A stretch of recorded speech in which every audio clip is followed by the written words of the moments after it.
technical gal like you. I have electrical engineering background. So basically, what I wanted to do was to add value to those that have dreams and visions. I know we get hired within corporations. What about those who want to have their own startup venture? And so, what are some things that you need to think of, before you launch out into your startup? So I wanted to cover just the intellectual property piece. Um, and there are four different aspects that I would like to review. Four different points that I want to make. First, when you form your team for your tech startup, you want to get everybody on board with assigning all the intellectual property to the company, whatever structure that you have, whether it's an S corp, C corp, limited liability corporation. You need all of the intellectual property assigned to your company. Okay, and so how you would do that is, if you, just like when you were hired in a corporation, they made you sign all these papers. One of those agreements was that you would agree to give away all of your intellectual property, assign it to that particular company that you work for. So that's called a work for hire agreement. So you want to secure that and secure all those signatures, because people move on.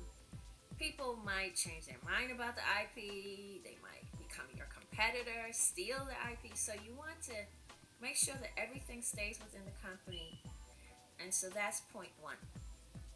The second point I want to make is that with your invention, with your product, with your business, you want to assess all the different various types of intellectual property. I'm going to go through each one of them: patents, trademark, and copyright. And so you want to assess what you have. So let's say you have a hypothetical. You have a tech startup. There is I don't know if you've seen this. This is not new or novel, but there's a patch that they sell that you place on your arm, and it's for those who are struggling with diabetes. It detects the blood glucose levels, the sugar levels in the blood. And so you can put your cell phone, tap the patch, and there's communication going back and forth. The actual reading of your glucose blood level will be displayed on your cell phone. And so with that particular example, say you had that and your company was called Dovette, and you patch a pod instead. I'm just trying to change the name so we can get a little bit of innovation here. So you got your trade name. The name of your company is Dovette. That trade name, you would want to file it as a federal trademark. You also have the trade name for the particular unit, for the actual device, that patch that it is applied to your skin. That pod, you can have that trademarked. Also, with as far as like patents, and so what a trademark does, it associates a word, a name, a symbol, or a device, even a sound, it associates it with your goods and your services. So and that's in an effort to distinguish them, your goods and services, from others, and to indicate the source. Just like T-Mobile has that bell, that particular tone, and you know that it's associated with T-Mobile products, something with their phones, something with their services. AT&T, you can actually also a logo, trademark your logo. So that's for trademarks. Then for patents, within that particular hypothetical unit, you've got, well, for the pod, it has some type of composition of matter, some type of biotech process going on. there with detecting the markers in the blood. And then you've got some type of analog circuit there, and you have software there, and some type of microprocessor. You've got some communication going forth, back and forth between the cell phone and the pod unit. And so that's all utilitarian features. You and so there are three different types of patents.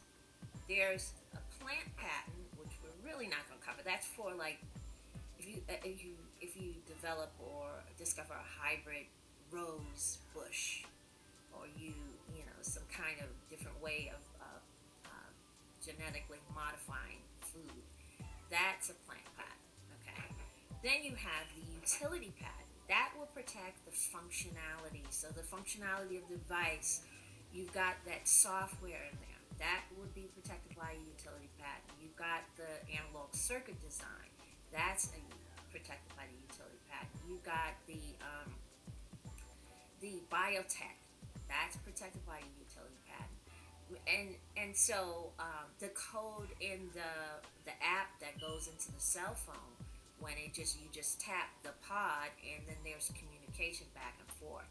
That the software there, so all of that can be protected by a utility patent. There's also the third type of patent is a design patent, and the design patent would cover the new and original ornamental design of that patch. So say you could be like Kate Spade, who has the handbag. She's got various different types of handbags. They are protected by design patents. The Michael Jordan tennis shoes, Air Jordans, tennis shoes, all the different types of design of tennis shoes, they can be protected by a design patent. The cell phone, even for Apple, they protected their cell phone with not only the utility patent for all that functionality that goes on the inside, but they also applied for a design patent, and they won in a large litigation suit against Samsung for copying their novel design, where they have that home button screen, home button on the front part of the screen. So that was in the hundreds of millions of dollars. So that's a design patent. Then we have copyright. So, and I have dogs here, so that's what you're hearing, the scratches and the little tinkles. All right, anyway, the natives are restless. Okay, so we've got copyright. Copyright protection is for, you can protect your software with copyright filing, by filing the software, the code at the Federal Copyright Office, and that will protect it line by line, word for word. Okay, so copyrights basically are for original literary, dramatic, musical, artistic, intellectual works. So sculptures, paintings, books, software, you can protect that. So you want to assess the different types of intellectual property that need to be protected for your products and your services. You want to do that. That's just point 2. The third point is you need to assess your budget for intellectual property. For patents, you could get a utility patent drafted in between, say, $4,000 to $6,000 for a non-provisional patent, utility patent. But for the life of the patent, like to do the prosecution and everything, going back and forth with the examiner, responding to the prior art references and making arguments over and above to obviate any rejections. That work by an attorney typically costs, it'll range you up to about $10,000. So that is for patents. Trademarks, you might want to budget about $5,600. and copyrights maybe $1,000 a pop. Um, so after you figure out your budget, now here's some practical tips for just IP in general. What's very very important? One, you definitely get your patents uh, filed swiftly. As soon as innovation hits you, you need to get that. Get with your attorney, or you try to draft it yourself. USPTO has resources there to help you to file your case pro se. That just means by yourself. And so, and they'll help you. And so, and also, I've written a book. Not trying to plug the book, but I'm giving you resources here.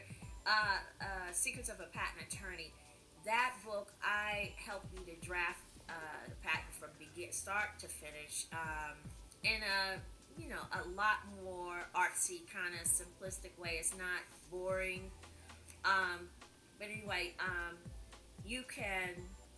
All right, so get your patent filed, because now the system is first to file.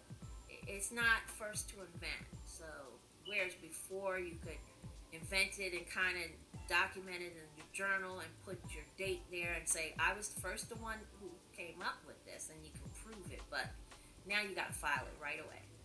Um, and also with your trademark, you need to.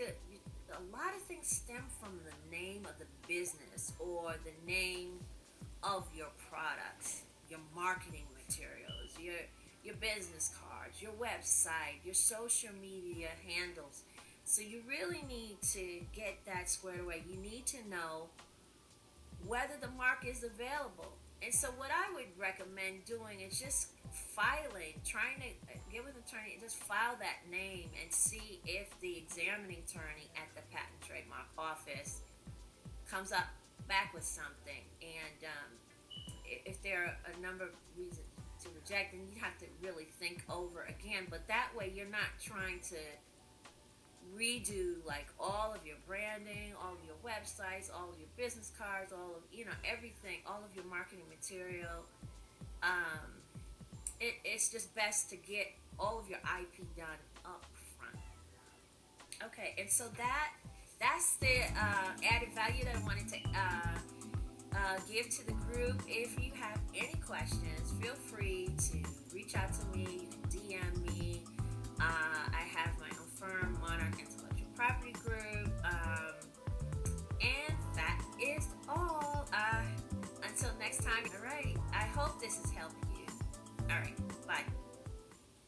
For any future updates on intellectual property, please subscribe now.